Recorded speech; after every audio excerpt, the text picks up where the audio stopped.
غریب اور امیر کے درمیان جو نفرت ہے وہ کم ہو جاتی ہے، کیونکہ غریب کو، مسافر کو یہ احساس ہوتا ہے، ضرورت مند کو، کہ یہ جو کچھ مجھے اس وقت سہولت مل رہی ہے یہ انہی امیروں کے پیسوں سے مل رہی ہیں۔ تو وہ نفرت کا جو کانسیپٹ ہے، جو کہ زکوٰۃ کے کانسیپٹ کے ساتھ ختم کرنے کی، اسلام نے ختم کرنے کی کوشش کی۔ وزیر اعظم عمران خان نے ماسک اتارا ہے، جیب میں ڈالا ہے، ان کو روٹی پیش کی گئی، اور مسافر نے ہی ایک روٹی پیش کی ہے جو یہاں رہائشی ہے۔ اور اس وقت وزیر اعظم عمران خان کے ساتھ جو ہے وہ تمام لوگ کھانا کھانا شروع ہو گئے ہیں۔ وزیر اعظم عمران خان بھی اسی طرح اسی پلیٹ میں، اور روٹی بھی توڑ کر جو ہے وہ سامنے بیٹھے مسافر نے، سامنے بیٹھے جو یہاں پر رہائشی ہے اس نے پیش کی، اور وزیر اعظم عمران خان اس وقت جو ہے وہ کھانا تناول فرما رہے ہیں۔ جو کھانا یہاں پر مسافروں کو، ضرورت مندوں کو، حاجت مندوں کو دیا جاتا ہے، وہی کھانا جو ہے وزیر اعظم عمران خان تناول فرما رہے ہیں، اور جو ہے وہ باقاعدہ اپریشیٹ کرتے ہوئے بھی نظر آ رہے ہیں۔ کوشش یہی ہوتی ہے، پناہ گاہ کا جو کانسیپٹ تھا کہ اچھے طریقے سے کھانا، یعنی وہ کھانا جو کسی بھی جگہ پر گھر میں پیش کیا جا سکتا ہے۔ بسم اللہ الرحمن الرحیم۔ میں سب سے پہلے تو بشیر صاحب آپ کو اور سیلانی ٹرسٹ کو مبارک دیتا ہوں۔ مبارک اس لیے دیتا ہوں کہ آپ جو کام کر رہے ہیں یہ اللہ کا کام ہے، اور یہ بڑے خوش قسمت لوگ ہوتے ہیں جو اس طرف لگ جائیں تو وہ خود ہی جانتے ہیں، کیونکہ اللہ آپ کے دل میں سکون پیدا کرتا ہے جب اللہ کا کام کرتے ہیں۔ اور میں جب سے شوکت خانہ بنانا شروع کیا تو میرا واسطہ پڑا ان لوگوں سے جو خوش قسمت لوگ تھے، جو قرآن میں اللہ کہتا ہے نا کہ ان کے راستے پہ لگا۔ ہم نماز، سورۃ فاتحہ میں نماز جو پڑھتے ہیں، ہم یہی اللہ سے مانگتے ہیں نا ایک چیز، کہ ان کے راستے پہ لگا جن کو تجھے نعمتیں بخشی، ان کے نہیں جو دوسرے راستے پہ، اپنی تباہی کے راستے پہ چلے گئے۔ تو جو لوگ اللہ کے راستے میں انسانیت کی خدمت کرتے ہیں وہ اس راستے پہ ہوتے ہیں جو اللہ اپنی نعمتیں بخشتا ہے اور ان کو خوشیاں دیتا ہے، سکون دیتا ہے۔ تو میں آپ کو مبارک دیتا ہوں، اس کا زبردست کام کر رہے ہیں آپ، یہ جو آپ لنگر چلوا رہے ہیں۔ اور اب ہم نے فیصلہ کیا ہمارے احساس پروگرام، جو کہ سب سے بڑا پاکستان کی تاریخ کا غربت کم کرنے کا پروگرام ہے، آج تک کبھی اتنا پیسہ نہیں کسی گورنمنٹ نے لگایا، اس میں سے ہم حصہ آپ کو انشاءاللہ دیں گے، جو 112 لنگر یہ پہلے فیز میں۔ اور ہمارا کوشش یہ ہے کہ ہر ان علاقوں کے اندر جدھر لوگوں کو، جدھر بھوک ہے، جدھر مزدور ہے، روزگار نہیں مل رہا، ہر ان علاقوں کے اندر انشاءاللہ ایکسپینڈ کرتے جائیں گے لنگر، جب تک کہ ہمارے ملک میں کاروبار جو آپ نے بات کی شروع نہیں ہوتا، ہم انڈسٹری روزگار نہیں ملتا۔ یہ جو تھوڑا مشکل وقت ہے، اس میں ہم پوری کوشش کریں گے کہ لوگ بھوکے نہ رہیں۔ میں جو آپ نے مدینہ کی ریاست کی بات کی، دیکھیں مدینہ کی ریاست کے اوپر ہم نے پورا اپنی یونیورسٹیز کے اندر پی ایچ ڈی پروگرامز رکھیں گے، تاکہ لوگوں کو بتائیں تو صحیح مدینہ کی ریاست کیا تھی۔ لوگوں کو، عوام لوگوں کو نہیں سمجھ آتی۔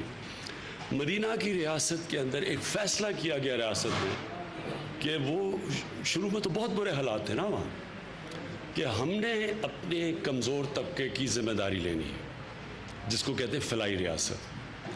اب یہ جو امپورٹنٹ چیز ہے لوگوں کے لیے، یہ ایک راستے پہ انسان لگتا ہے، جو کہ ہمارے نبی صلی اللہ علیہ وسلم نے مدینہ کی ریاست میں دکھایا۔ مدینہ کی ریاست ان کی سنت تھی، جو قرآن میں کہا گیا ہے کہ کیسے ہم نے ایک ریاست چلانی ہے، وہ مدینہ کی ریاست تھی۔ اس کے اندر ہمیں کیا چیز سامنے آئی کہ اگر ریاست کے حالات بھی برے ہیں، پیسے بھی نہیں ہیں، لیکن اللہ چاہتا ہے ہم اس راستے پہ لگیں، وہ راستہ جو کہ نبی صلی اللہ علیہ وسلم کا راستہ تھا۔ تو اس میں احساس ہوتا ہے ایک کمزور طبقے کا، ریاست احساس کرتی ہے، کوشش کرتی ہے، کامیابی اللہ دیتا ہے۔ یہ ہمیں غلط فہمی ہے کہ ہم کوئی بہت بڑی چیز ہے، یہ اگر میں کہوں نا میں نے کامیابی لی، یہ تکبر ہے جو اللہ کو سب سے برا لگتا ہے۔ تو ہم نے اس راستے پہ لگنا ہے، اور پھر اللہ برکتیں ڈالتا ہے ریاست میں۔ ہماری جو آج برے حالات ہیں اس کی سب سے بڑی وجہ یہ ہے کہ پچھلے کئی سالوں سے غریب ہوتا جا رہا ہے، امیر ہوتا جا رہا ہے۔ سارا ٹیکس غریب کے اوپر مہنگائی کر کے اکٹھا کرتے ہیں، پیسے والے لوگ ٹیکس نہیں دیتے، اس سے فاصلے بڑھتے جا رہے ہیں، اور اس نظام کے اندر اللہ کی برکت نہیں آتی۔ ہم اس کو الٹا کر رہے ہیں۔ ہم اگر کاروبار طبقے کی بھی مدد کریں گے، اس لیے کہ پیسہ وہ جنریٹ کریں، اس سے ہمارا ٹیکس اکٹھا ہو، وہ ہم کمزور طبقے پہ خرچ کریں، جو چائنا نے کیا۔ انہوں نے انہوں نے جو ویلتھ کریٹ کی, جو پیسہ بنا, وہ پھر انہوں نے غربت کم کرنے کے لیے کیا. تو ہمارا بالکل وہی ہے کہ ہم کاروبار طبقے کی پوری مدد کر رہے ہیں. کبھی انڈسٹری کی اس طرح مدد نہیں کسی حکومت نے کی جو ہم کر رہے ہیں. پوری کوشش کر رہے ہیں کہ ہمارا کاروبار طبقہ, ہمارے بزنس کمیونٹی پیسہ بنائے, نفع بنائے, اور پھر اس میں سے ہم ٹیکس اکٹھا کریں اور خرچ کریں اپنے نیچے طبقے کا. یہ ہمارا موٹا اصول ہے.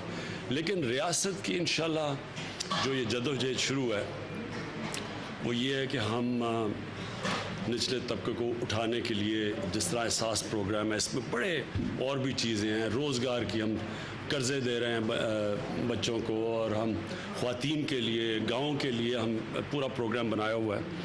اور یہ آپ دیکھیں گے کہ یہ آہستہ آہستہ آپ کے سامنے نظر آئے گا. اور یہ ایک ملک جو ہم نیا پاکستان کہتے ہیں, نیا پاکستان ہوگا یہ ایک فلاحی ریاست جو ابھی تک نہیں ہوئی. میں صرف لوگوں کو یہ کہتا ہوں کہ لوگ کہتے ہیں صبر نہیں ہوتا لوگوں میں. 13 مہینے ہوئے ہیں, لوگ کہتے ہیں جی کدھر ہے نیا پاکستان. ان کو پھر سے, کیونکہ ہم مدینہ کی ریاست کی مثال دیتے ہیں, ہمارے لیے تو وہ آئیڈیل ہے. مدینہ کی ریاست پہلی دن نہیں بن گئی تھی, جدوجہد شروع کی تھی. ہمارے نبی صلی اللہ علیہ وسلم نے ایک راستہ دکھایا تھا. وہ آہستہ آہستہ لوگ چینج ہوئے تھے, ذہن چینج بدلے تھے. قرآن کی آیت ہے کہ میں کبھی کسی قوم کی حالت نہیں بدلتا جب تک وہ قوم خود اپنی حالت بدلنے کی کوشش. لوگ بھی تبدیل ہوئے, ذہن بھی تبدیل ہوئے, اور آہستہ آہستہ چینجز آئے. شراب بھی جب اللہ نے ختم کی تو 3 فیزز میں کی. پہلی دفعہ نہیں, غلامی ختم کی. انہوں نے ایک دم نہیں کہا کہ غلام ختم, انہوں نے کہا پہلے فیملی ممبر کی طرح رکھو, اور پھر اگر تو ہم غلام کو چھوڑتے ہیں تو بڑا ثواب ہے. یعنی فیزز میں کی ہے. یہ بھی ملک بدلے گا. یہ جو 70 سال سے ہم غلط طرف لگے ہوئے ہیں, یہ آپ دیکھیں گے چینج کیسے آتا ہے. اور چینج یہاں آئے گا, یہ ہم برکت آئے گی ہماری ریاست میں جب ہم اپنے کمزور طبقے کی مدد کریں گے. جس طرح یہ آپ کا ٹرسٹ ہے, جس طرح پناہ گاہ ہیں, ہسپتالوں کے اندر چینج لے کے آ رہے ہیں, جس طرح کہ ہم نے یہ پولیس کا نظام آہستہ آہستہ چینج کر رہے ہیں تاکہ تھانوں میں نہ ظلم ہو. ہر جگہ جدھر عام آدمی کی زندگی بہتر ہوگی. اور یہ جو لنگر ہم کھول رہے ہیں, مجھے اس کی خاص خوشی اس لیے ہے کہ جو سب سے زیادہ ایک ریاست میں بے برکتی آتی ہے جب کہ لوگ بھوکے سوئیں. اس لیے مجھے بڑی خوشی ہے یہ ہم شروع کر رہے ہیں. اور انشاءاللہ یہ پہلے تو 112 ہیں, اور یہ بڑھاتے رہیں گے جب تک کہ یہاں روزگار لوگوں کو نہیں ملتا, یہاں کاروبار نہیں چلنا شروع ہوتا. میں پھر سے آپ سب کا شکر گزار ہوں. اور میں ثانیہ آپ کو پھر سے مبارک دیتا ہوں جو آپ نے بڑا زبردست پروگرام بنایا ہے احساس کا, جس میں بڑی اور چیزیں ہیں. اور یہ آہستہ آپ ہر مہینے دیکھیں گے ہم نئی چیزیں لے کے آئیں گے جس سے ہم اپنے نچلے طبقے کی مدد کریں.